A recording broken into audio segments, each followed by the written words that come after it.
Vidéo. Après Myrock, le danseur et chorégraphe revient avec My Lady Rock.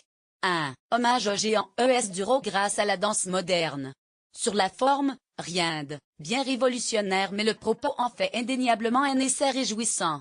Le principe reste le même, rendre hommage cette fois, grâce à la danse moderne, aux grandes dames du rock, sur des airs pour la plupart célèbres et chantés par des interprètes hors normes. Les danseurs exécutent sur scène les chorégraphies imaginées par Jean-Claude Galota.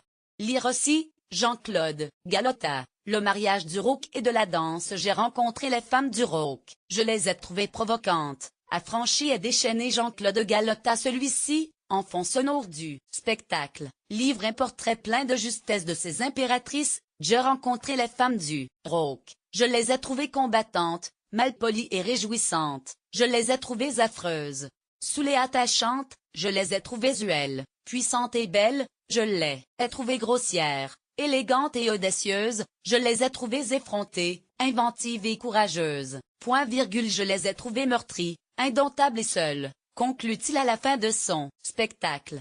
On est ici à contre-courant de ce que l'on a l'habitude de voir en danse contemporaine.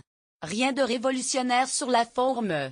Un essai réjouissant, c'est là que réside le vrai pari de My Lady Rock, utilisé à contre-emploi le groupe Émile Dubois, qui incarnait à sa création la pointe du contemporain.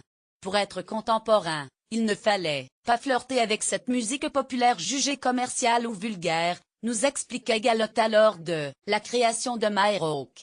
La danse contemporaine avait sans doute besoin de se protéger avant de s'autoriser à entretenir des relations scéniques avec une musique et une culture aussi puissantes que le rock.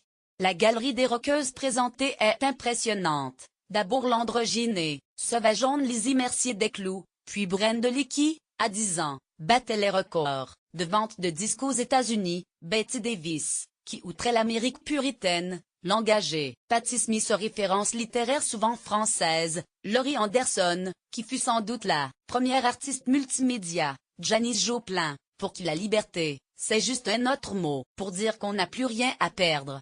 Bref, un tableau inouï et enchanteur. Devenu artiste associé du théâtre du Rond-Point, Jean-Claude Galota livre là un nouvel opus réjouissant.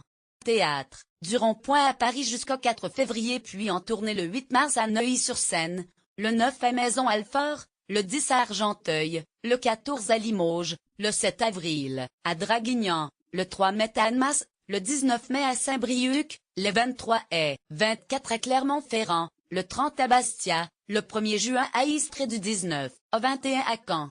Service, profitez de réservations à prix réduit sur ticketag.com.